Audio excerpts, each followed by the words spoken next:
Te voilà sur ton canapé tout seul. Tu sais pas quoi faire. Tu es complètement perdu. Tu veux améliorer ton niveau d'anglais ou n'importe quelle autre langue étrangère, mais tu as trop peur. Tu as trop peur de parler. Mais c'est vendredi soir. Du coup, tu décides de sortir avec tes amis français à ton bar préféré. Tu vois un groupe d'internationaux qui parlent en anglais entre eux et il y a un mec qui te voit et vient te parler. Sachant que tu vas devoir parler anglais, tu commences à paniquer. Ta respiration s'accélère, tes mains tremblent, tu fais pipi un tout petit peu dans ton pantalon, mais t'inquiète, personne n'a vu. Le mec te dit « Hey, what's up? You're really pretty, but my French is horrible. Do you speak English? » Et bam, tout d'un coup, tu te rends compte que 10 ans de cours d'anglais étaient un putain de gaspillage simplement parce que tu as trop peur de le parler. Tu dis non et tu regardes le mec le plus sexy que tu as jamais vu dans ta vie s'en aller.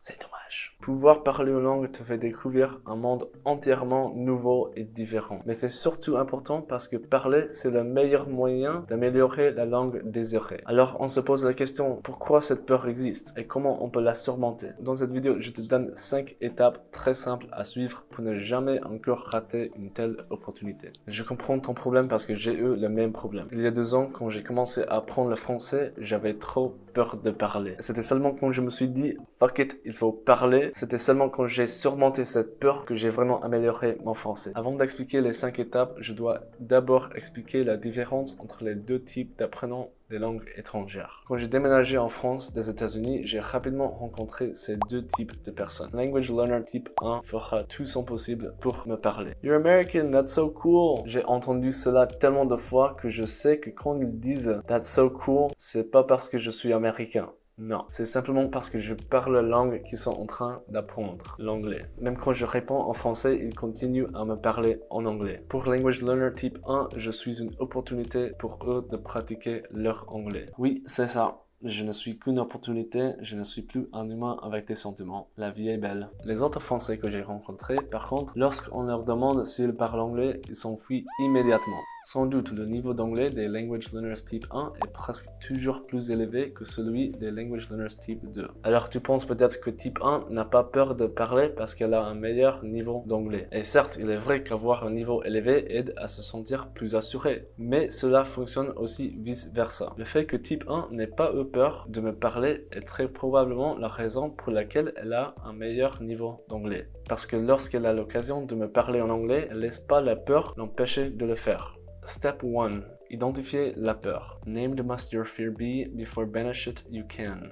Master freaking Yoda. Cette peur que tu as a un nom. La xénoglossophobie est le sentiment de malaise, d'inquiétude, de nervosité et d'appréhension ressenti lors de l'apprentissage ou de l'utilisation d'une deuxième langue ou d'une langue étrangère. Cette peur de parler ne provient pas du fait d'avoir un faible niveau. Elle provient de la croyance d'avoir l'air ridicule. C'est donc une peur que même une personne avec un bon niveau peut avoir. J'ai un niveau C1 en français et chaque fois que je le parle, je suis quand même nerveux. Surtout avec les jolies filles françaises, s'il vous plaît, soyez plus moche. Step 2.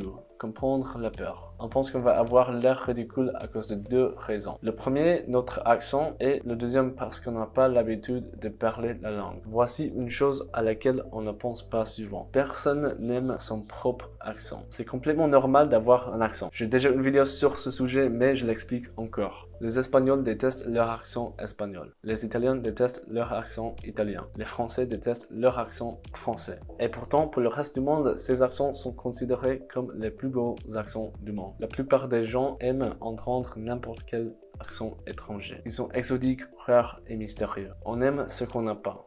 Que ce soit Shakira comme épouse ou un accent étranger. Si tu sais que tu as un accent fort, alors tu devrais parler plus. Raison 2. On n'a pas l'habitude de parler la langue. Lorsqu'on dit quelque chose dans une autre langue, on a l'impression que ce sont des sons bizarres. Quand je dis le mot erreur en français, j'ai l'impression que je suis un chat qui vomit une boule de poil. Pendant que je me sens complètement ridicule en train de vomir une boule de poil, mon ami français m'écoute simplement parler sa langue maternelle. En général, je trouve le français très joli, mais pas ce mot-là. Résumé de Step 2. Tu te sens ridicule quand tu parles. Mais souvent, tes émotions n'ont aucun lien avec la réalité. Tu parais pas du tout aussi ridicule que tu le crois. Step 3.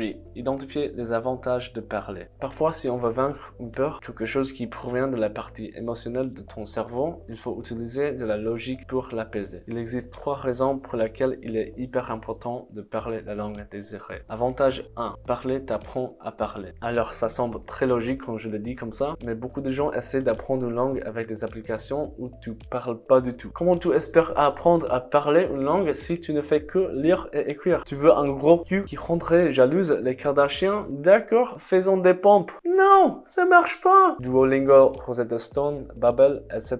Elles existent toutes pour une seule raison. Tu as peur de parler. Elles capitalisent sur ton manque de savoir comment apprendre une langue, mais surtout sur ta peur de parler. Alors, pour apaiser ta peur, ils te disent utilisez simplement notre application et jouez 5 minutes par jour, devenez fluent pour seulement 30 €. Ce n'est pas un peu bizarre que tu connaisses beaucoup de gens qui utilisent ces plateformes, mais que tu connaisses personne qui ait vraiment appris une langue en les utilisant? C'est parce que seulement parler peut t'apprendre à parler. Avantage 2. Parler t'apprend ce qui te manque. Quand tu parles et tu essaies au moins d'avoir des conversations, même à un niveau très faible comme A1, tu reconnais quel mot il faut apprendre. Tu essaies d'expliquer une idée et tu te rends compte qu'il y a un mot que tu connais pas. Par exemple, dans une conversation, tu commences à dire I really like my professor, but he gives us too much. Ah merde, je connais pas ce mot-là. Et c'est comme ça que tu te rends compte que tu dois apprendre le mot devoir, homework.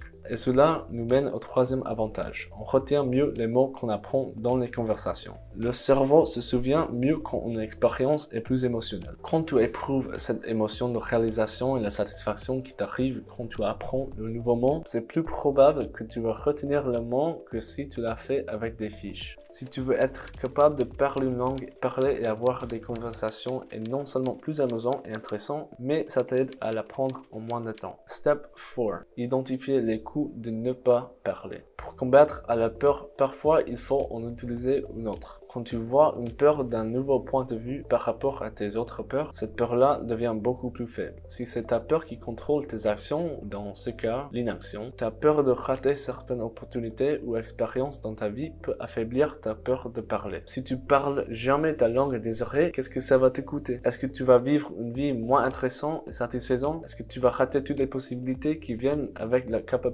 de parler une langue étrangère? Les possibilités de carrière, d'amour, d'éducation, d'amitié? Je sais pas toi, mais moi, ne pas vivre une meilleure vie, ça me fait beaucoup plus peur que essayer d'avoir des conversations. Si tu n'essaies jamais de parler, tu risques de rater une meilleure vie. Ça coûterait beaucoup plus que toutes tes peurs imaginaires. Step 5. Parler.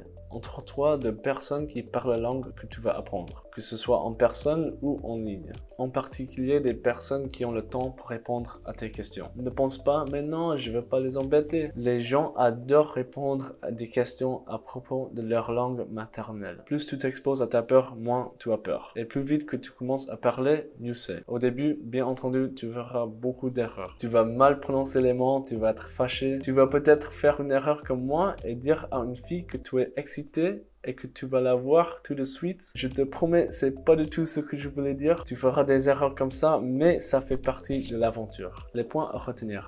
N'écoute pas ta peur d'avoir l'air ridicule. Il n'y a rien de ridicule d'essayer de parler une langue étrangère. En fait, c'est l'inverse. Tu le crois pas peut-être, mais ton accent et ton incapacité à bien parler est très mignon. Si tu veux apprendre à parler une langue, il faut le parler. Si tu le fais, tu vas économiser beaucoup de temps et ça va t'ouvrir un nouveau monde plein d'opportunités. Je te laisse plusieurs liens dans la description où tu peux trouver des plateformes pour pratiquer à parler. Toutes ces vidéos prennent beaucoup de temps, surtout les illustrations. Je fais de mon mieux pour rendre des concepts abstracts plus simples et visuels. Donc si tu as trouvé cette vidéo utile, même un tout petit peu, je t'encourage à laisser un like et un commentaire. Ces deux interactions permettent à YouTube de montrer ces vidéos à d'autres personnes comme nous, des gens passionnés par l'apprentissage des langues étrangères. Merci beaucoup et à bientôt.